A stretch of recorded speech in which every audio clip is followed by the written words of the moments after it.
الحمد لله نحمده ونستعينه ونستغفره ونؤمن به ونتوكل عليه ونعوذ بالله من شرور أنفسنا ومن سيئات أعمالنا من يهده الله فلا مضل له ومن يضلله فلا هادي له وأشهد أن لا إله إلا الله وحده لا شريك له وأشهد أن محمدا عبده ورسوله أما بعد فإن خير الحديث كتاب الله وخير الهدي هدي محمد صلى الله عليه وسلم وشر الأمور محدثاتها وكل محدثة بدعة وكل بدعة ضلالة وكل ضلالة في النار.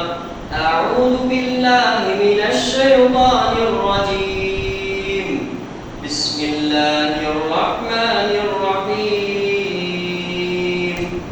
قاف والقرآن المجيد بل عجبوا أن جاءهم منذر منهم فقال الكافرون هذا شيء عجيب. بسم الله الرحمن الرحيم. إن المسلمين والمسلمات والمؤمنين والمؤمنات والقانتين والقانتات والصادقين والصادقات والصابرين والصابرات والخاشعين والخاشعات والمتصدقين والمتصدقات والصائمين والصائمات والحافظين فروجهم والحافظات والذاكرين الله كثيرا والذاكرات أعد الله لهم مغفرة وأجرا عظيما. عن أبي موسى الأشعري رضي الله تعالى عنه قال قال النبي صلى الله عليه وسلم مثل الذي يذكر ربه والذي لا يذكره كمثل الحي والميت. رواه البخاري في كتاب الدعوات. প্রশংসা একমাত্র মহান রব্বুল আলামিনের জন্য, যিনি আমাদের প্রত্যেককে সুস্থ রেখে জুমার সালাতের আযানের পূর্বেই উপস্থিত হওয়ার তৌফিক দান করেছেন। সেই একচ্ছত্র মহান রবের শুকরিয়া আদায় করছি। সবাই পড়ে আলহামদুলিল্লাহ। সালাত এবং সালাম বর্ষিত হোক এই পৃথিবীতে আগত প্রতিটি এবং রাসূলদের উপরে, বিশেষ করে সর্বশেষে যিনি নবী এবং রাসূলদের মধ্যে আগমন করেছিলেন সেই মহামানব মুহাম্মদ বিন আব্দুল্লাহর উপরে অগণিত সালাত এবং সালাম এবং বারাকা বর্ষিত হোক। সবাই পড়ি সাল্লাল্লাহু আলাইহি ওয়াসাল্লাম। প্রিয় উপস্থিতি, আজকে অত্যন্ত গুরুত্বপূর্ণ একটি বিষয় আমরা আলোকপাত করব ইনশাআল্লাহ। বিষয়টি বলার পূর্বে মহান রব্বুল আলামিনের নাযিল করা দুটি আয়াত আপনাদেরকে আমি স্মরণ করিয়ে দিতে চাই। পবিত্র কোরআনুল কারীমের সূরাতুল কারিয়া 101 নম্বর সূরা আয়াত নম্বর 6 মহান রব্বুল আলামিন আমাদেরকে জানিয়েছেন ফাআম্মা মান সাকুলাত মাওয়াজিনুহু ফাহুয়া ফি ঈশাতির রাদিয়া।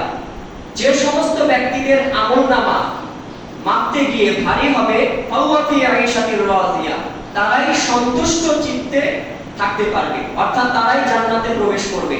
ওয়া আম্মা মান খাফফাত ফাআম্মা মান সাকুলাত মাওয়াজিনুহু ফাহুয়া ফি ঈশাতির রাদিয়া।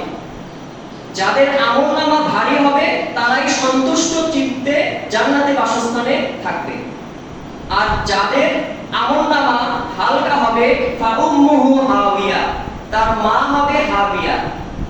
একজন সন্তান যেমন মায়ের পেটে অবস্থান করে, এখানে জাহান্নামের 7টি দরজা, 7টি স্তরের একটি হচ্ছে হাবিয়া। মায়ের পেটে যেভাবে সন্তান অবস্থান করে, একজন গুনাহগার বান্দা যার পাপের পরিমাণ বেশি হবে সেও মায়ের পেটে সন্তানের থাকার ন্যায় জাহান্নামের মধ্যে অবস্থান করবে। এই দুটি আয়াত থেকে আমি বোঝাতে চাচ্ছি, জান্নাতে যেতে গেলে একটি বিষয় আমাদেরকে মাথায় রাখা উচিত, সেটি হচ্ছে আমাদের নেকির পরিমাণ যেন বেশি হয়। গুনাহের চেয়ে নেকির পরিমাণ যেন বেশি হয়। পবিত্র কুরআনুল কারীমের সূরাতুল আরাফ আয়াত নাম্বার 8 মহান রব্বুল আলামিন সেখানেও আমাদেরকে জানিয়েছেন, তিনি বলেন ওয়াল ওয়াজনু ইয়াওমা ইদিনিল হক, সেই দিন প্রত্যেকের আমলনামা যে হিসাব করা হবে এটি সত্য এবং যথাযথভাবে হিসাব করা হবে। ফাআম্মা মান সাকুলাত মাওয়াজিনুহু ফাউলাইকা হুমুল মুফলিহুন, সুতরাং যাদের আমলনামা অর্থাৎ সৎ কর্মের আমলনামা ভারী হবে তারাই সফলকাম হবে। এই দুইটি জায়গার দুইটি আয়াত থেকে আমি বোঝানোর চেষ্টা করছি জান্নাতে যেতে গেলে অন্ততপক্ষে গুনাহের পরিমাণের চেয়েও নেকির পরিমাণ বেশি হতে হবে। এখন যে সমস্ত নেক আমলগুলো আমরা করি তার মধ্যে এমন কিছু বেশি বা বেশ কিছু এমন নেক আমল আছে যেগুলো খুব অল্প সময়ে, খুব কষ্ট করা ছাড়াই, খুব সহজে, খুব ইজিলি ভাবে অর্জন করা যায়, করা সম্ভব, আপনি যে কোনো অবস্থায় করতে পারেন। তার মধ্যে অন্যতম একটি আমল হচ্ছে জিকির আজকার। আজকে আমাদের জুমার আলোচ্য বিষয় জিকির আজকারের ফজিলত। জিকির আজকারের ফজিলত সম্পর্কে অনেক হাদিস গ্রন্থসমূহে বর্ণিত হয়েছে এবং দোয়া এবং জিকির প্রায় ১৫০০-এরও বেশি সংখ্যায় উপনীত হয়েছে। বিভিন্ন হাদিস গ্রন্থগুলো অ্যানালাইসিস করলে দেখা যায় প্রায় ১৫০০-এর মতো জিকির এবং আজকার রাসূলুল্লাহ সাল্লাল্লাহু আলাইহি ওয়াসাল্লামের মাধ্যমে আমরা বিশুদ্ধ সূত্রে পেয়েছি। সেই সমস্ত জিকির আজকারের দিকে আমরা পরে যাব। তার পূর্বে জিকির এবং আজকারের কি ফজিলত, আমরা সবচেয়ে যে আমলটি হালকা মনে করি কিন্তু কিয়ামতের দিন আমাদের মর্যাদা, আমাদের নেকি যে আমলটি সবচেয়ে বেশি করে দিতে পারে, সেই সহজ আমলটি হচ্ছে জিকির আজকার। এই আমলের ফজিলত সম্পর্কে আপনাদের সামনে আমি কয়েকটি হাদিস প্রথমে জানাবো, ইনশাআল্লাহ আলোকপাত করব। এতে আমরা বুঝতে পারবো জিকির আজকারের ফজিলত কি।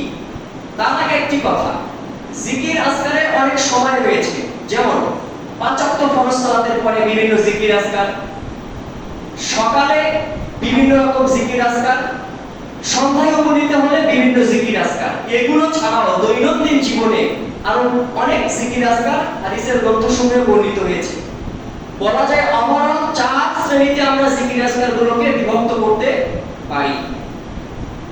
আর এটা মনে রাখা ভালো হবে, প্রত্যেকটি জিকির আজকারের বিভিন্ন রকম ফজিলত বর্ণিত হয়েছে এবং সেগুলোতে এত পরিমাণ ফজিলত বর্ণিত হয়েছে যা বলা মানে মুখে বললে সেটা হয়তো আমরা ইজিলি ভাবে নেব, কিন্তু আমরা যদি সর্বোচ্চ ঈমানদারের অধিকারী হয়ে থাকি তাহলে আমরা অবশ্যই আমল করা সাথে সাথে শুরু করে দেব ইনশাআল্লাহ। এই বিষয়ে প্রথম যে হাদিসটি বর্ণিত হয়েছে সহিহুল বুখারী খণ্ড নাম্বার 2 হাদিস নাম্বার 6408 6408, হাদিসটি সহিহ মুসলিমও আছে খণ্ড নাম্বার 2 হাদিস নাম্বার 2689 2689 নম্বরে। রাসূলুল্লাহ সাল্লাল্লাহু আলাইহি ওয়াসাল্লামের বর্ষিয়ান সাহাবী আবু হুরায়রা থেকে বর্ণিত, তিনি বলেন রাসূলুল্লাহ সাল্লাল্লাহু আলাইহি ওয়াসাল্লাম তিনি বলেন ইন্না লিল্লাহি মালাইকাতান সাইয়াহিনা ফিল আরদি ফুদলান আন কুতাবিন নাস ইয়াতুফুনা ফিত তুরুক, নিশ্চয়ই মহান রব্বুল আলামিনের অতিরিক্ত এমন অসংখ্য ফেরেশতা আছেন যারা রাস্তায় রাস্তায় ঘুরে বেড়ান, রাস্তায় রাস্তায় তওয়াফ করেন এবং খুঁজে বেড়ান ওই সমস্ত ব্যক্তিদেরকে যারা সবসময় আল্লাহর জিকির করে। এখন আল্লাহর জিকির অনেক ভাবেই হতে পারে। আমি একটু আগে 4টা ভাগের কথা বলেছি, এটা ছাড়াও যেমন এখন জুমার খুতবা চলছে, এটাও একটা জিকির। জিকির একটা আল্লাহর স্মরণ, সেটা যে কোনো ভাবেই হতে পারে। আমরা 5 ওয়াক্ত সালাত আদায় করি, এটি সবচেয়ে জিকির, যেটি সূরা তাহায় বর্ণিত হয়েছে ওয়ালা যিকরুল্লাহি আকবার। আল্লাহ রাব্বুল আলামিন মুসা আলাইহিস সালামকে সালাতের বিষয়ে নির্দেশ দিতে গিয়ে এই কথা বলেছেন যে আল্লাহর স্মরণই সবচেয়ে বড়, সবচেয়ে মহান। সালাত সবচেয়ে বড় জিকির। আমরা সিয়াম রাখি, হজ করি, উমরা করি, যাকাত দেই, জিহাদ করি, সৎ কর্মের নির্দেশ দেই, অসৎ কর্ম থেকে মানুষকে বিরত থাকার জন্য পরামর্শ দেই, সব কিছু আল্লাহর স্মরণ। কিন্তু আজকের বক্তব্য স্পেসিফিক ভাবে যে সমস্ত জিকির এবং আজকার বা দোয়াগুলো আমরা মুখে পড়ি, এটাই হচ্ছে আমাদের উদ্দেশ্য। এইখানে বা এই হাদিসে এই ক্যাটাগরির কথাই বলা হয়েছে। রাসূল সাল্লাল্লাহু আলাইহি ওয়াসাল্লাম তিনি আমাদেরকে জানালেন নিশ্চয়ই আল্লাহ রাব্বুল আলামিনের অতিরিক্ত এমন ফেরেশতা যে সমস্ত ফেরেশতারা রাস্তায় রাস্তায় তাওয়াফ করেন, তারা খুঁজে বের করেন আহলাজ জিকরি, যারা জিকির করে, জিকিররত আছে, হয়তো কোরআনুল কারীমের তেলাওয়াত করছে বা অন্য ইবাদত, বা বিশেষ করে বসে বসে সকাল সন্ধ্যার জিকির আজকারগুলো, বা বিশেষ করে ফরজ সালাতের পরে যে জিকিরগুলো আছে এগুলো করছে বা আমল করছে, এই সমস্ত ব্যক্তিদেরকে এই ফেরেশতার বিশাল দল তারা খুঁজে বের করে। ফাইদা ওয়াজাদু কওমান ইয়াযকুরুনাল্লাহ, খুঁজতে খুঁজতে যখন তারা কোন একজন বা কোন একটি দলকে তারা খুঁজে পায় যারা জিকির করছে, তানাদাউ হালুমু ইলা হাজাতিকুম, তখন একজন ফেরেশতা আওয়াজ দিয়ে সমস্ত ফেরেশতাদেরকে ডেকে বলে, তোমরা তোমাদের যে কাজে এসেছো সেই কাজের জন্য সাড়া দাও, আসো, চলে আসো। বলা রাসূল সাল্লাল্লাহু আলাইহি ওয়াসাল্লাম তিনি বললেন, ফায়াকুফুনাহুম বিআজনিহাতিহিম ইলাস সামানিদ দুনিয়া, তখন ওই সমস্ত দায়িত্বরত ফেরেশতারা তারা এই জিকির আজকারকারী ব্যক্তিদের নিকটে আসেন এবং তাদের ডানা দিয়ে প্রথম আসমান পর্যন্ত যতটুকু জায়গা সবটুকু তাদের ডানা দিয়ে ঢেকে ফেলেন। ফায়াস আলুহুম রাব্বুহুম, এই কর্মকাণ্ডগুলো মহান রব্বুল আলামিন তিনি তো দেখছেন, সব সময় দেখেন, তখন তিনি ফেরেশতাদেরকে বলেন, তাদের রব তাকে জিজ্ঞেস করেন, ওয়া আ'লামু মিনহুম, যদিও তিনি সবই জানেন, তারপরেও তিনি ফেরেশতাদেরকে বলেন, মা ইয়াকুলু ইবাদি, তোমরা আমার যে বান্দাদেরকে তোমাদের ডানা দিয়ে ঢেকে রেখেছো তারা কি বলছে, কেন তাদেরকে ঢেকে রেখেছো? ক্বালু, তখন ফেরেশতারা বলে, ইয়াকুলুনা, তারা বলছে, ইউসাববিহুনাকা, তারা আপনার পুত পবিত্রতা বর্ণনা করছে, তাসবিহ পাঠ করছে, ওয়া ইউকাব্বিরুনাকা, তারা আপনার মর্যাদা বর্ণনা করছে, তাকবীর দিচ্ছে, ওয়া ইয়াহমাদুনাকা, তারা আপনার প্রশংসা করছে, আলহামদুলিল্লাহ বলছে, ওয়া ইউমাজ্জিদুনাকা, তারা আপনার মর্যাদাকে বৃদ্ধি করার জন্য যে সব কথা আছে সেগুলো প্রকাশ করছে। রাসূল সাল্লাল্লাহু আলাইহি ওয়াসাল্লাম এটুকু বলার পরে বললেন, মহান রব্বুল আলামিন তখন বলেন, হাল রাআউনি, তারা কি আমাকে দেখেছে? আমি যে তাদের রব, আমি যে তাদের সৃষ্টিকর্তা, তারা কি আমাকে দেখেছে? তাদের চোখ দিয়ে দেখেছে? ফায়াকুলুনা, তখন ফেরেশতারা বলে, লা ওয়াল্লাহি মা রাআউকা, আল্লাহর শপথ হে আল্লাহ, তারা আপনাকে দেখেনি। ইয়াকুলু ওয়া কাইফা লাউ রাআউনি, তখন আল্লাহ রাব্বুল আলামিন বলেন, যদি তারা আমাকে দেখতো তাহলে বিষয়টা কেমন হতো? ক্বালা ফায়াকুলুনা লাউ রাআউকা, তখন ফেরেশতারা বলে, যদি তারা আপনাকে তাদের চোখ দিয়ে দেখতো, কানু আশাদ্দু লাকা ইবাদাতান, তারা আরো প্রচন্ড রকম ভাবে ইবাদত করার জন্য নেমে পড়তো, কঠিন ভাবে ইবাদত করত। ও আশাদ্দা লাকা তামজিদান, আর অত্যন্ত কঠোর হয়ে আপনার মর্যাদা বর্ণনা করত। ও আকসারা লাকা তাসবিহান, এবং আরো বেশি বেশি তারা তাসবিহ পাঠ করত। ইয়াকুলু ফামা ইয়াসআলুনি, এরপরে আল্লাহ রাব্বুল আলামিন বলেন, তারা আমার কাছে কি চায়? তখন ইয়াকুলুনা, ফেরেশতারা বলে, ইয়াসআলুনাকাল জান্নাতা, তারা আপনার কাছে জান্নাত চায়। ফায়াকুলু ওয়া হাল রাআউহা, তখন আল্লাহ রাব্বুল আলামিন বলেন, তারা কি আমার জান্নাত দেখেছে? ইয়াকুলুনা লা ওয়াল্লাহি ইয়া রাব্বি মা রাআউহা, তখন ফেরেশতারা বলেন, ইয়া আল্লাহ, তারা কখনোই আপনার জান্নাত দেখে নাই। ফায়াকুলু কাইফা লাউ আন্নাহুম রাআউহা, তখন আল্লাহ রাব্বুল আলামিন বলেন, যদি তারা তাদের চোখ দিয়ে সচক্ষে জান্নাত দেখতো তাহলে কি করতো তারা? ইয়াকুলুনা লাউ আন্নাহুম রাআউহা, তখন ফেরেশতারা বলেন, যদি তারা তাদের চোখ দিয়ে জান্নাত দেখতো, কানু আশাদ্দা আলাইহা হিরসান, তাহলে তারা জান্নাতের জন্য আরো লোভাতুর হয়ে পড়তো। ওয়া আশাদ্দা লাহা তলাবান, আরো কঠিন ভাবে জান্নাত কামনা করতো। ওয়া আ'যামা ফিহা রাহবাতান, এবং জান্নাত পাওয়ার জন্য তারা আরো বেশি উদ্গ্রীব, আকাঙ্ক্ষী হয়ে থাকতো। ফায়াকুলু ফামিম্মা ইয়াতাআওয়াজুন, ফেরেশতাদের এই উত্তর পাওয়ার পর আল্লাহ রাব্বুল আলামিন তিনি জিজ্ঞেস করেন, তারা আমার কাছে কোন বিষয় থেকে আশ্রয় চায়? ইয়াকুলুনা, তখন তারা বলে, মিনান নার, তারা জাহান্নামের আগুন থেকে শাস্তি পাওয়া থেকে আপনার কাছে আশ্রয় চায়। ফায়াকুলু ওয়া হাল রাআউহা, তখন আল্লাহ রাব্বুল আলামিন বলেন, তারা কি আমার জাহান্নাম দেখেছে? মানুষ এবং জিনকে শাস্তি দেওয়ার জন্য আমি যে জাহান্নাম সৃষ্টি করেছি সেটা কি তারা তাদের চোখ দিয়ে দেখেছে? ইয়াকুলুনা লা ওয়াল্লাহি মা রাআউহা, তখন ফেরেশতারা বলেন, আল্লাহর কসম ইয়া আল্লাহ, তারা জাহান্নাম তাদের চোখ দিয়ে দেখেনি। ফায়াকুলু ফাকাইফা লাউ রাআউহা, তখন আল্লাহ রাব্বুল আলামিন জিজ্ঞেস করেন, যদি তারা তাদের চোখ দিয়ে জাহান্নাম দেখতো তাহলে কি হতো?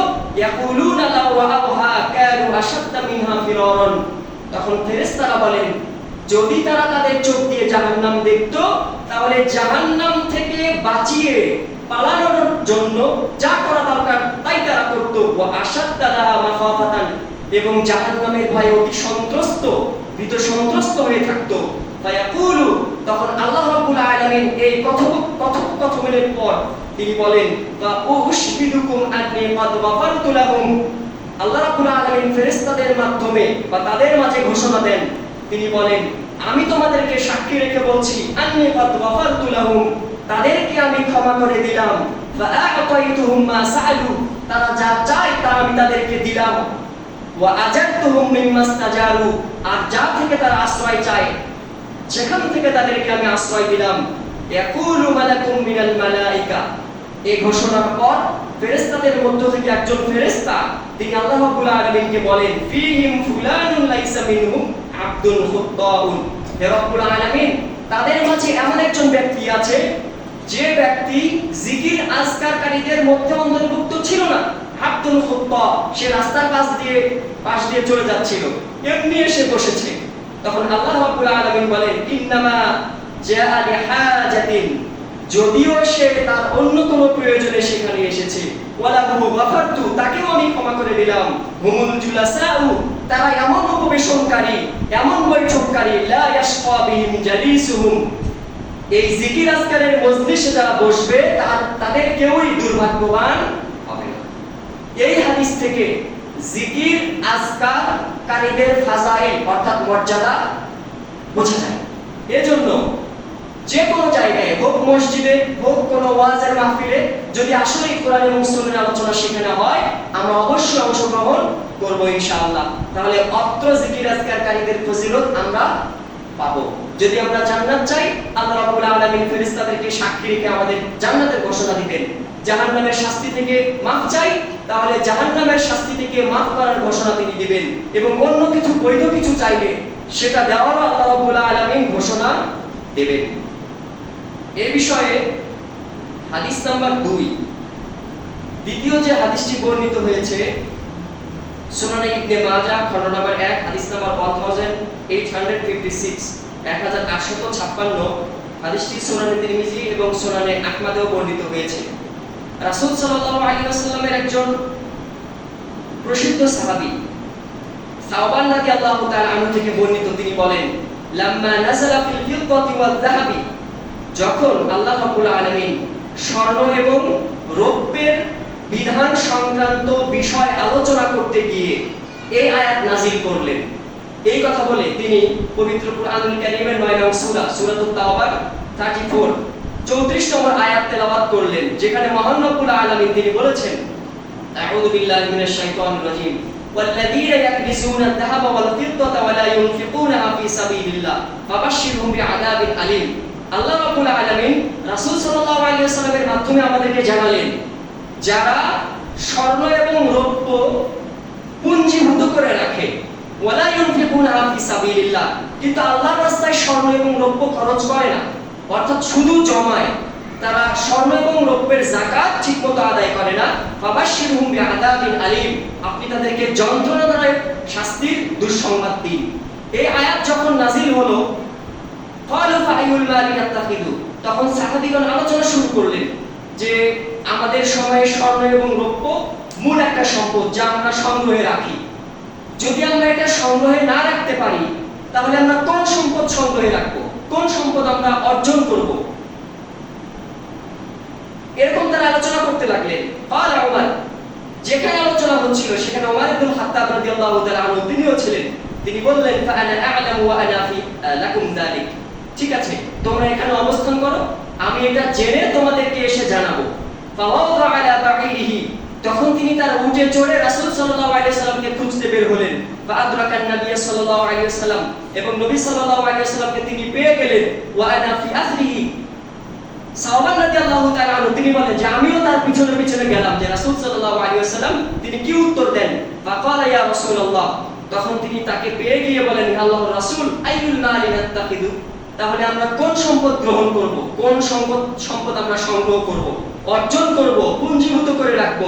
ফাকালা নবী সাল্লাল্লাহু আলাইহি ওয়াসাল্লাম, তখন রাসূল সাল্লাল্লাহু আলাইহি ওয়াসাল্লাম অত্যন্ত গুরুত্বপূর্ণ তিনটি কথা বললেন, যে তিনটি কথা আমাদের প্রত্যেক ব্যক্তির জন্য অত্যন্ত জরুরি। তিনি নির্দেশ দিলেন, লিয়াত্তাখিয আহাদুকুম কালবান শাকিরান, তোমাদের প্রত্যেক ব্যক্তি যেন সংগ্রহে রাখে হেফাজতে রাখে কৃতজ্ঞ হৃদয়। যে অবস্থায় আছে আলহামদুলিল্লাহ ভালো আছি, এটি বিশাল বড় একটা অর্জন। আপনার হৃদয়, আপনার অন্তর, আপনার কল্প সবসময় আল্লাহ রাব্বুল আলামিনের শুকরিয়া আদায় করবে। দেখেন আপনি লোকজনকে জিজ্ঞেস করেন, 100 জন লোকজনকে জিজ্ঞেস করেন, 90 জন বলবে ভালো নাই, মানে সমস্যা অনেক কিছু। কিন্তু সে যে সমস্যায় জর্জরিত, তার চেয়ে 1000 গুণ সমস্যায় জর্জরিত ব্যক্তি কি পৃথিবীতে নেই? আছে।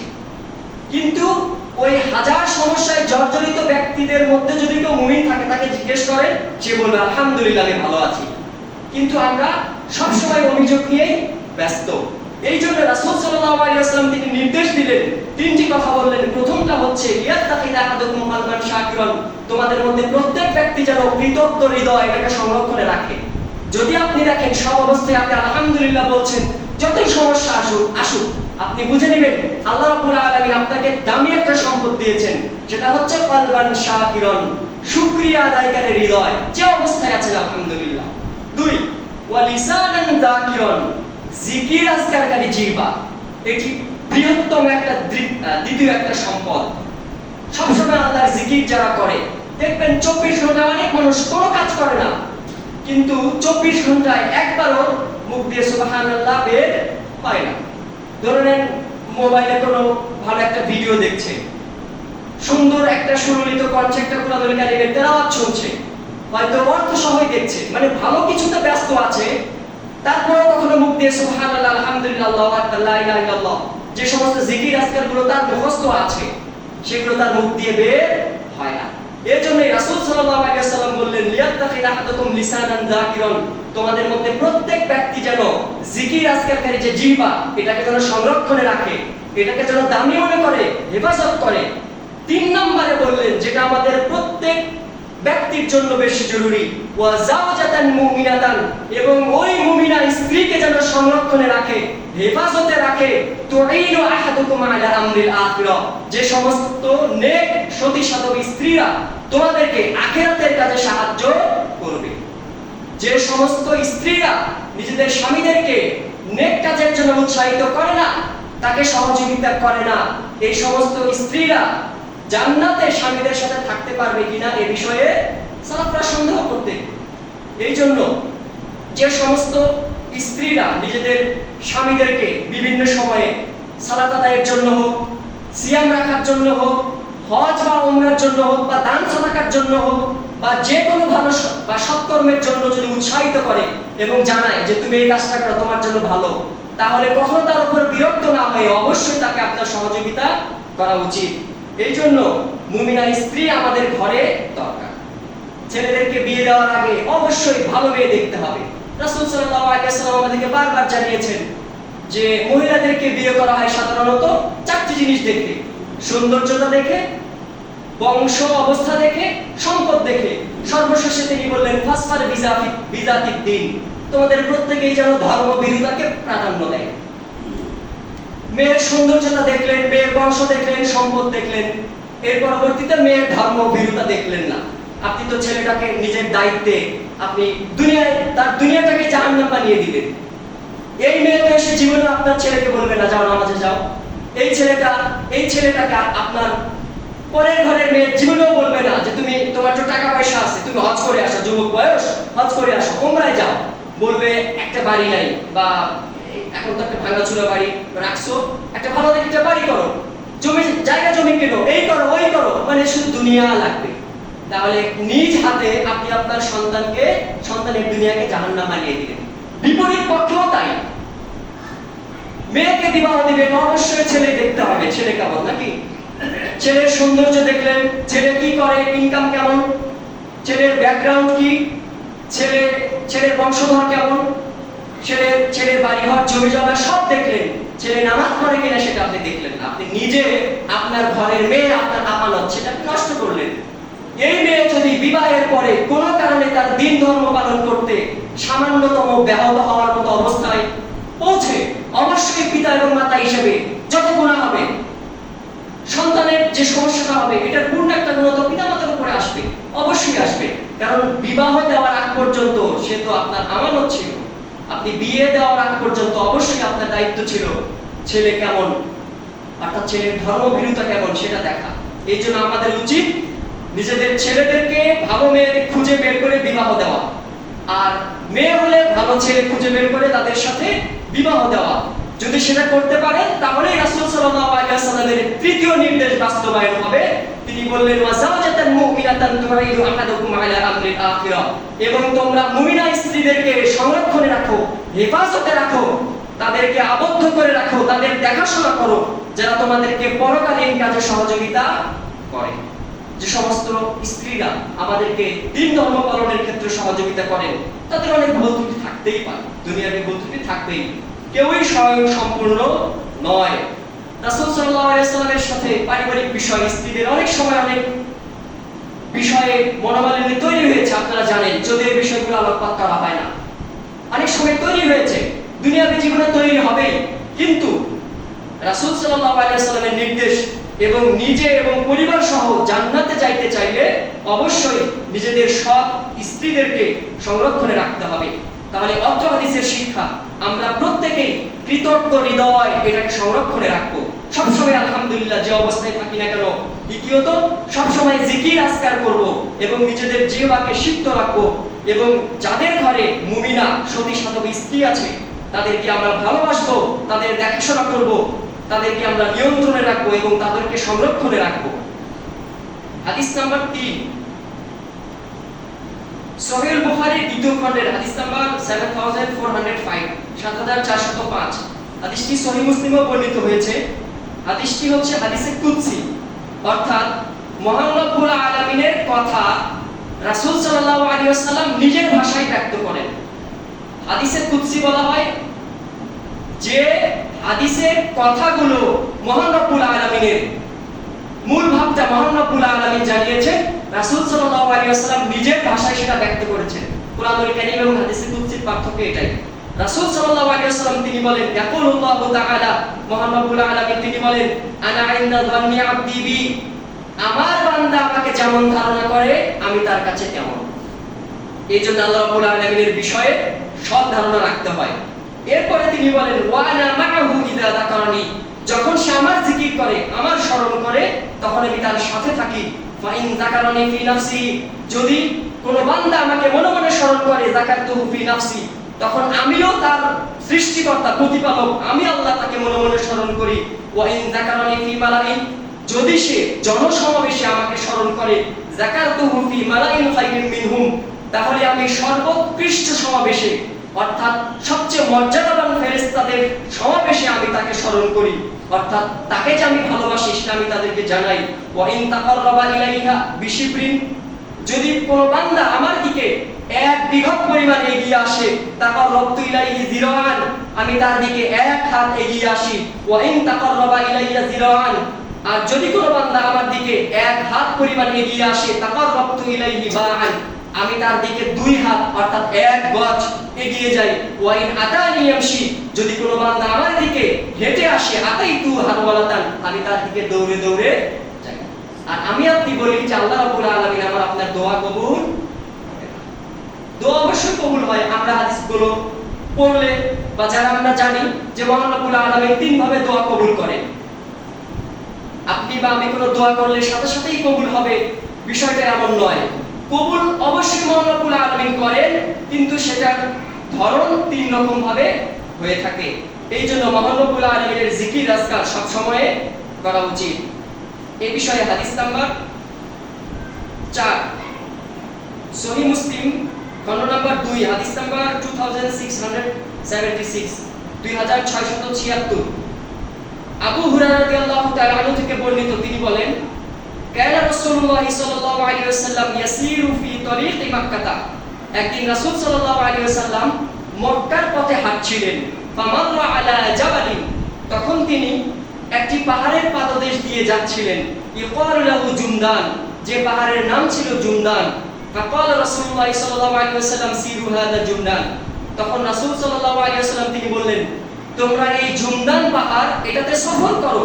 সাবাকাল মুফাররিদুন, এই কথা বলার পর তিনি বললেন যে মুফাররিদুন গণ এগিয়ে গেল, মুফাররিদুন গণ তাড়াতাড়ি পার হয়ে চলে গেল।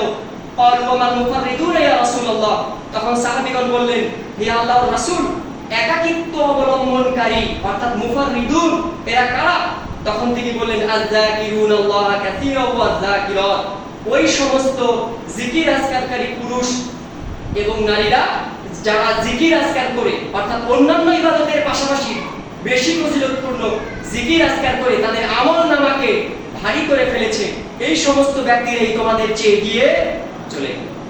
প্রতিটি জিকির আজকারের অসংখ্য ফজিলত বর্ণিত হয়েছে, যা আলোচনা সাপেক্ষে সামনে আসবে ইনশাআল্লাহ। তাহলে এই হাদিস থেকে জানা গেল সমস্ত ইবাদতকারীদের মাঝে যে সমস্ত ব্যক্তিরা সকাল সন্ধ্যা ফরজ সালাতের পরে এবং অন্যান্য দৈনন্দিন এই চারটি ক্যাটাগরিতে জিকির আজকারগুলো করে থাকেন, সেই সমস্ত ব্যক্তিরা অন্যান্য সমস্ত আমলকারীদের চেয়ে এগিয়ে আছে। এই বিষয়ে হাদিস নাম্বার 5 সুনান ইবনে মাজাহ খণ্ড নম্বর 2 হাদিস নাম্বার 3790 3790 রাসূল সাল্লাল্লাহু আলাইহি ওয়াসাল্লামের প্রসিদ্ধ সাহাবী আবু দারদা রাদিয়াল্লাহু তাআলা আনহু থেকে বর্ণিত, তিনি বলেন রাসূল সাল্লাল্লাহু আলাইহি ওয়াসাল্লাম একদিন আমাদেরকে বললেন, আলা উনাব্বিউকুম বিখাইরি আমালিকুম, আমি তোমাদেরকে কি সমস্ত আমলের মধ্যে সর্বোৎকৃষ্ট আমল সম্পর্কে জানাবো না? ওয়াজকাহা ওয়া আল্লাহা ইনদা মালিকিকুম, এবং তোমাদের মহান রবের নিকটে অধিক পবিত্র এবং অধিক মর্যাদাবান আমল সম্পর্কে কি আমি তোমাদেরকে জানাবো না? ওয়া আরফাইহা ফি দারাজাতিকুম, এবং তোমাদের মর্যাদাকে জান্নাতে বৃদ্ধি করবে এমন আমল সম্পর্কে কি আমি তোমাদেরকে জানাবো না? ওয়া ফায়রুল লাকুম মিন ইনফাকিজ যাহাবি ওয়াল ওয়ারাকি, এবং স্বর্ণ এবং চাঁদি অর্থাৎ রৌপ্য আল্লাহর রাস্তায় খরচ করার চেয়েও উত্তম আমল সম্পর্কে কি আমি তোমাদেরকে জানাবো না? ওয়া খায়রুল লাকুম মিন আন তালকাউ আদুওয়াকুম, এবং সেই উৎকৃষ্ট আমল থেকেও অতি উৎকৃষ্ট আমল যে সেটি হচ্ছে আন তালকাউ আদুওয়াকুম, তোমরা কাফের শত্রুদের সম্মুখীন হবে, হবার পর ফাতাদরিবু আনাকাহুম, তারা তোমাদের গলায় মারবে, তোমাদের গলাকে বিচ্ছিন্ন করে ফেলবে, ওয়ায়াদরিবু আনাকাকুম, এবং তোমরাও তাদের গর্দানকে উড়িয়ে ফেলবে। অর্থাৎ সশস্ত্র জিহাদের চেয়েও উত্তম কোন আমল সম্পর্কে কি তোমাদেরকে আমি জানাবো না?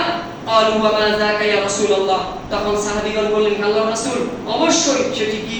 তখন তিনি বললেন, যিকরুল্লাহি তাআলা, আল্লাহ তাআলার জিকির। আমি আপনি মনে করি বা আমরা সবাই জানি যে একবার সুবহানাল্লাহ বলা খুব সহজ না?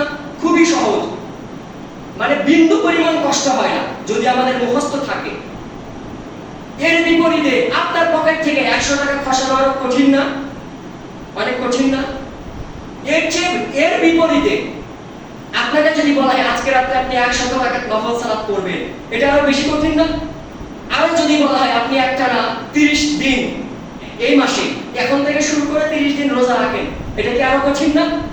আবার যদি বলা হয় আপনার বাসায় আপনার স্ত্রীর বা আপনার নিজের ব্যক্তিগত 1 ভরি স্বর্ণ আছে বা 52 তোলা রৌপ্য আছে, আপনি সেটা এখনই মসজিদের নামে বা যে কোনো ভাবে আপনি দান করে দিবেন, এটা আরো কঠিন না? যদি যুদ্ধ লাগে, আপনি জানেন যে এখানে গেলে নিশ্চিত আপনার মৃত্যু, কিন্তু আমরা তো প্রত্যেকই গুনাহগার, যাওয়ার মানে আমাদের সাহসে ধরবে না, এটা আরো কঠিন না? কঠিন। কিন্তু এগুলোর চেয়ে উত্তম আমল বলেছেন রাসূল সাল্লাল্লাহু আলাইহি ওয়াসাল্লাম যিকরুল্লাহ, আল্লাহর জিকির। একবার সুবহানাল্লাহ, একবার আলহামদুলিল্লাহ, আল্লাহু আকবার, খুবই সহজ, কিন্তু শয়তান আমাদেরকে এমন ভাবে ভুলিয়ে রাখে যে আমরা বুঝতেও পারি না। এরকম অনেক সৎকর্ম আছে যা খুবই সহজ, আমলের দিক থেকে অনেক ভারী, কিন্তু আমরা এগুলো থেকে একদম বেখেয়াল। এই হাদিসের পরে মুআজ বিন জাবাল রাদিয়াল্লাহু তাআলা আনহুর একটি উক্তি ইমাম ইবনে মাজাহ রাহিমাহুল্লাহ তিনি বর্ণনা করেছেন। মুআজ বিন জাবাল রাদিয়াল্লাহু তাআলা আনহু তিনি খুব জোরালোভাবে বলেছেন, মা আমিলা মুরুম বিআমালিন, যদি কোন আদম সন্তানের কোন আমল কোন বান্দাকে আনজালাহু মিন আযাবিল্লাহি আযজা ওয়া জাল্লা, আল্লাহ রাব্বুল আলামিনের শাস্তি থেকে কাউকে রক্ষা করতে পারে, সেটি হচ্ছে মিন যিকরিল্লাহি তাআলা, আল্লাহ তাআলার অধিক স্মরণ এবং জিকির। আল্লাহ রাব্বুল আলামিনের জিকির এবং তার স্মরণই একমাত্র আমাকে আপনাকে জাহান্নামের শাস্তি থেকে রক্ষা করতে পারে। একটু আগেই তো বলেছি 5 ওয়াক্ত সালাত সবচেয়ে বড় জিকির, সিয়াম, হজ, যাকাত, প্রতিটা ইবাদতই জিকির। যদিও আজকের আমাদের আলোচ্য বিষয় যে সমস্ত জিকির আজকারগুলো আল্লাহর স্মরণে যেগুলো আমরা মুখে পড়ি 5 ওয়াক্ত সালাতের পরে, সকাল সন্ধ্যায় এবং দৈনন্দিন জীবনে, আমরা এই বিষয়ে 5টি হাদিস বর্ণনা করলাম। যদিও আরো কয়েকটি হাদিস বর্ণনা করার ইচ্ছা ছিল, সময় নেই, তবে সর্বশেষে আমাদের দৈনন্দিন জীবনের একটি হাদিস আলোচনা করে আমার জুমার খুতবা শেষ করব ইনশাআল্লাহ। আজকের যে জিনিসটি বা যে বিষয়টি, যে হাদিসটি এখন আলোচনা হবে, জিকির আজকার সংক্রান্ত, আমরা প্রত্যেকে হয়তো আমল করি, কিন্তু এটার ফজিলত আমরা জানি না। ফজিলত জানার পরে আমরা প্রত্যেকেই নিজেরা প্রতিজ্ঞাবদ্ধ হব যে মৃত্যুর আগ পর্যন্ত এই আমল আমরা ছাড়ব না ইনশাআল্লাহ। সময় বেশিক্ষণ লাগবে না, সর্বোচ্চ 3 মিনিট, বলার পরে আপনারা বুঝে যাবেন ইনশাআল্লাহ। এই বিষয়ে পাশাপাশি বা একই রকম প্রাসঙ্গিক দুটি হাদিস বর্ণনা করা দরকার, কারণ দুটি হাদিস একই বিষয়ে হলেও হাদিসের শব্দগুলো কিছুটা পার্থক্য রয়েছে। প্রথম যে হাদিসটি বর্ণিত হচ্ছে সহিহ মুসলিমের খণ্ড নাম্বার 1 হাদিস নাম্বার 595 595, আর দ্বিতীয় হাদিসটি বর্ণিত হচ্ছে সহিহ বুখারীর প্রথম খণ্ডের হাদিস নাম্বার 843 843। রাসূল সাল্লাল্লাহু আলাইহি ওয়াসাল্লামের সাহাবী আবু হুরায়রা থেকে বর্ণিত, তিনি বলেন, হাদিসটি অত্যন্ত গুরুত্বপূর্ণ এবং জুমার খুতবার সর্বশেষ হাদিস, প্রত্যেকেই মনোযোগ দিয়ে শুনবেন ইনশাআল্লাহ। তিনি বলেন, অন্য বর্ণনায় বলা হয়েছে যে রাসূল সাল্লাল্লাহু আলাইহি ওয়াসাল্লামের কাছে একবার আবু যার গিফারী রাদিয়াল্লাহু তাআলা আনহু আসলেন। আমি যে বর্ণনা এখন বলছি এইখানে কোন ব্যক্তির নাম হাদিসে আসেনি। আবু হুরায়রা রাদিয়াল্লাহু তাআলা আনহু তিনি বলেন যে আন্না ফুকারাউল মুহাজির সাহাবীদের মধ্যে যারা দরিদ্র ছিলেন, তারা মাদানী জীবনে আতা রাসূলুল্লাহ সাল্লাল্লাহু আলাইহি ওয়াসাল্লাম একদিন রাসূল সাল্লাল্লাহু আলাইহি ওয়াসাল্লামের কাছে আসলেন। ফাকালু, আসার পরে বললেন, যাহাবা আহলুদ দুসুরি বিদারাজাতি ওয়াল নাঈমি ওয়াল মুকিম। আহলুদ দুসুর বলা হয় একটি বিশেষ অঞ্চলে যে সমস্ত কোটি কয়েক ব্যক্তিরা সবচেয়ে ধনী, সবচেয়ে সম্পদশালী, তাদেরকে আরবি পরিভাষায় আহলুদ দুসুর বলা হয়। তারা এসে বললেন যে অধিক সম্পদের অধিকারী ব্যক্তিরা নিয়ে গেল, কি নিয়ে গেল? বিদারাজাতিল উলা, অর্থাৎ জান্নাতের সর্বোচ্চ মর্যাদা, উপরিস্তরের মর্যাদা তারা তো নিয়ে গেল, ওয়ান নাঈমিল মুকিম, এবং জান্নাতের চিরস্থায়ী নিয়ামতও তারা নিয়ে চলে গেল। রাসূল সাল্লাল্লাহু আলাইহি ওয়াসাল্লামের কাছে তারা এসে অভিযোগের সুরে এটা বললেন। ফাকালা ওয়া মা যাকা, তখন রাসূল সাল্লাল্লাহু আলাইহি ওয়াসাল্লাম তিনি বললেন, সেটা কিভাবে বলো তো? ক্বালু, তখন সাহাবীগণ বললেন, ইউসাল্লুনা কামা নুসাল্লি, আমাদের ওই সমস্ত ধনী সাহাবীরা আমরা যেভাবে সালাত আদায় করি, নামাজ পড়ি, তারাও তো সেভাবে নামাজ আদায় করে। ওয়া ইয়াসুমুনা কামা নাসুমু, আমরা যেভাবে সিয়াম রাখি, তারাও তো সেভাবে সিয়াম রাখে। ওয়া ইয়াতাসাদদাকুনা ওয়া লা নাতাসাদদাকু, তারা তো দান করতে পারে, আমরা তো দান করতে পারি না। তাহলে তারা কি এগিয়ে যাচ্ছে না? এরপরে তারা বললেন, ওয়া ইউতিকুনা ওয়া লা নুতিকু, তাদের সম্পদ থাকার কারণে তারা প্রতিনিয়ত দাস মুক্ত করে। সবচেয়ে ফজিলতপূর্ণ আমলগুলোর একটি দাস মুক্ত করা, সেই আমল তারা তাদের অর্থের বলে করতে পারে। ওয়ালা নুতিকু, কিন্তু আমরা তো দাস মুক্ত করতে পারি না। প্রথম হাদিসের প্রথম অংশ। দ্বিতীয় হাদিসের প্রথম অংশে আরো কয়েকটি কথা বেশি আসবে, যেটি সহিহ বুখারীতে বর্ণিত হয়েছে, একটু আগে বলেছি। সাহাবী তিনি বলেন, রাসূল সাল্লাল্লাহু আলাইহি ওয়াসাল্লামের নিকটে সাহাবীরা আসলেন, আসার পরে এই কথাগুলো ব্যক্ত করতে গিয়ে তারা বললেন, ইউসাল্লুনা কামা নুসাল্লি, আমরা যেভাবে সালাত আদায় করি তারাও সালাত আদায় করে। ওয়া ইয়াসুমুনা কামা নাসুমু, তারা যেভাবে সিয়াম রাখে আমরাও সেভাবে সিয়াম রাখি। ওয়ালা হুম ফাদলুম মিনাল আমওয়াল, কিন্তু তাদের অনেক সম্পদ রয়েছে, আমাদের সেটা নেই। ইয়াহুজ্জুনা বিহা, যে সম্পদ দিয়ে তারা হজ করে। এই হাদিসে হজের কথা আসছে, তারা হজ করে। ওয়া ইয়াতামিরুনা, এবং সময়ে সময়ে উমরা করে। ওয়া ইউজাহিদুনা, এবং তারা জিহাদ করে। জিহাদ করতে গেলে অর্থ সম্পদ লাগে তো নাকি? দূরের সফরে অর্থ সম্পদ লাগে, বাহন লাগে, খাবার লাগে, প্রয়োজনীয় আসবাবপত্র লাগে। এজন্য সাহাবীগণ বললেন তারা জিহাদ করে। ওয়া ইয়াতাসাদদাকুন, এবং তারা দান সাদাকা করে, কিন্তু আমরা এই কাজগুলো করতে পারি না। তাহলে আমরা হিসাব করি কয়টি কথা এসেছে? সালাত আদায়ের কথা আসছে, সিয়ামের কথা এসেছে, দান সাদাকার কথা এসেছে, দাস মুক্তির কথা এসেছে, হজ করার কথা এসেছে, উমরা করার কথা এসেছে, এবং সর্বশেষে জিহাদ করার কথা এসেছে। প্রায় 7 থেকে 8টি বিষয় এসেছে। এই 8টি বিষয়ের মধ্যে গরিব এবং ধনী সাহাবীদের মাঝে তারা কি পার্থক্য করলেন? যে আমরা রোজা রাখি, তারাও রোজা রাখে, তারা সালাত আদায় করে, আমরাও সালাত আদায় করি। এছাড়া প্রায় 5 থেকে 6টি বিষয়ের মধ্যে তফাৎ। এই কারণে এই সমস্ত জান্নাত পিয়াসী সাহাবীরা তারা এই অভিযোগ করলেন তখন রাসূল সাল্লাল্লাহু আলাইহি ওয়াসাল্লাম তিনি উত্তরে বললেন, আফালা উআল্লিমুকুম শাইআন, আমি কি তোমাদেরকে এমন কিছু শিক্ষা দিব না, তুদরিকুনা বিহি মান সাবাকাকুম, তোমাদের মধ্য থেকে যারা তোমাদেরকে এগিয়ে চলে গেছে তাদেরকে তোমরা ধরে ফেলবে, ওয়া তাসবিকুনা বিহি মান বা'দাকুম, এবং তোমাদের পিছনে যারা পড়ে আছে আমলের দিক থেকে তাদের থেকেও তোমরা অনেক বেশি এগিয়ে যাবে, ওয়ালা ইয়াকুনু আহাদুন আকবারু মিনকুম ইল্লা মান সানাআ মিসলামা সানাতুম, এবং এছাড়াও তোমরা যেমনটা আমল করবে তোমাদের মতো আমলকারী ছাড়া কেউই তোমাদেরকে আর ধরতে পারবে না যতক্ষণ পর্যন্ত না তারা তোমাদের মতো আমল করবে। ক্বালু বালা ইয়া রাসূলুল্লাহ, তখন সাহাবীগণ বললেন, অবশ্যই আল্লাহর রাসূল, আপনি অবশ্যই বলবেন। তখন রাসূল সাল্লাল্লাহু আলাইহি ওয়াসাল্লাম আমাদেরকে সেই প্রসিদ্ধ আমলটি শিক্ষা দিয়েছেন যেটি আমরা প্রত্যেকেই জানি। তিনি বললেন, তুসাব্বিহুনা ওয়া তুকাব্বিরুনা ওয়া তাহমাদুনা দুবুরা কুল্লি সালাতিন সালাতাও ওয়া সালাসিনা মারাতান, যদি তোমরা এমনটা চাও তাহলে প্রত্যেক সালাতের পর 33 বার সুবহানাল্লাহ, 33 বার আলহামদুলিল্লাহ, 33 বার আল্লাহু আকবার এটা পাঠ করবে। কে জানে না এই আমলের কথা?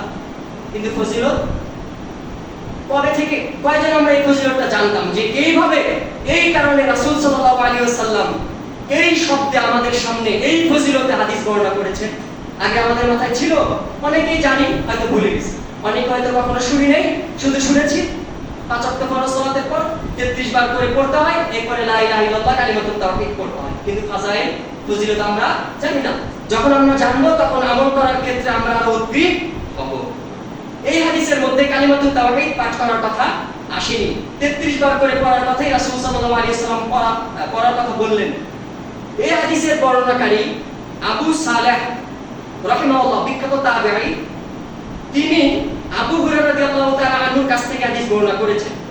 এই অংশে তিনি বর্ণনা করার সময় তিনি বললেন, ফারাজাআ ফুকারাউল মুহাজিরিন ইলা রাসূলুল্লাহ সাল্লাল্লাহু আলাইহি ওয়াসাল্লাম ফাকালু, কিছুদিন পরে এই হাদিসের উপর আমল করার পরে সাহাবীরা আসলেন, সাহাবীদের মধ্যে যারা মুহাজির ছিলেন, যারা এসেছিলেন তারা আবার আসলেন। আসার পরে রাসূল সাল্লাল্লাহু আলাইহি ওয়াসাল্লামকে তারা বললেন, সামিয়া ইয়াফালুনা আহলুল আমওয়ালি বিমা ফাআলনা, যে সমস্ত ধনী ভাইয়েরা আমাদের চেয়ে বেশি আমল করত তাদের বিপরীতে আমরা যে আমলটা আপনার কাছ থেকে শিখে গেলাম এবং আমল শুরু করলাম, তারাও তো এইটা জেনে গেছে এবং তারাও আমল করা শুরু করে দিয়েছে, ফাআলু মিসলাহু, তারাও সেরকম আমল করা শুরু করেছে। তখন রাসূল সাল্লাল্লাহু আলাইহি ওয়াসাল্লাম উত্তরে বললেন, যালিকা ফাদলুল্লাহ ইউতিহি মান ইয়াশা, এটাই হচ্ছে আল্লাহর রহমত, আল্লাহর দয়া, আল্লাহর করুণা, তিনি যাকে ইচ্ছা সেটা দেন। অর্থাৎ আল্লাহ রাব্বুল আলামিন কাকে দুনিয়াতে ধনী বানিয়ে পরীক্ষা করবেন সেটা আল্লাহর দায়িত্ব, কাকে গরীব বানিয়ে দুনিয়াতে পাঠিয়ে পরীক্ষা করবেন সেটা আল্লাহ রাব্বুল আলামিনের রুবুবিয়্যাতের অংশ। এই কথা বলে রাসূল সাল্লাল্লাহু আলাইহি ওয়াসাল্লাম তাদেরকে সান্ত্বনা দিলেন এবং তারা বুঝলেন যে আমাদের আরো বেশি আমল করা উচিত। এটি প্রথম হাদিস কমপ্লিট হলো। দ্বিতীয় হাদিসে, যেটি আমি প্রথম অর্ধেক বলেছিলাম, সেই হাদিসের শেষে অন্যভাবে বর্ণিত হয়েছে। রাসূল সাল্লাল্লাহু আলাইহি ওয়াসাল্লাম যখন এই আমল শিক্ষা দিলেন তখন সাহাবীগণ তিনি বললেন, ফাখতালাফনা বাইনানা, তখন আমাদের মাঝে সাহাবীরা মতবিরোধ করলেন, অর্থাৎ এটা আমরা কিভাবে করব, 33 বার করে করে পড়ব নাকি তিনটা একসাথে পড়ব। ফাকালা বা'দুনা নুসাব্বিহু সালাসাও ওয়া সালাসিনা ওয়া নাহমাদু সালাসাও ওয়া সালাসিনা ওয়া নুকাব্বিরু আরবা'an ওয়া সালাসিনা, ফারাজা'তু ইলাইহি, সাহাবীদের মধ্যে কেউ কেউ বললেন যে আমরা 33 বার সুবহানাল্লাহ পড়ব, 33 বার আলহামদুলিল্লাহ এবং 34 বার আল্লাহু আকবার পড়ব, এই 100 বার। এই রকম ভাবে যখন মতবিরোধ তৈরি হলো, বিভিন্ন সাহাবী বিভিন্ন রকম কথা বলতে লাগলেন, তখন তাদের একদল রাসূল সাল্লাল্লাহু আলাইহি ওয়াসাল্লামের কাছে আসলেন। তখন রাসূল সাল্লাল্লাহু আলাইহি ওয়াসাল্লাম নির্দেশ দিলেন, তিনি বললেন, সুবহানাল্লাহি ওয়া আলহামদুলিল্লাহি আল্লাহু আকবার হাত্তা ইয়াকুনা মিনহুন্না কুল্লিহিন্না, তোমরা চাইলে সুবহানাল্লাহি ওয়া আলহামদুলিল্লাহি আল্লাহু আকবার তিনটাকে একত্রিত করে 33 বারও পড়তে পারো।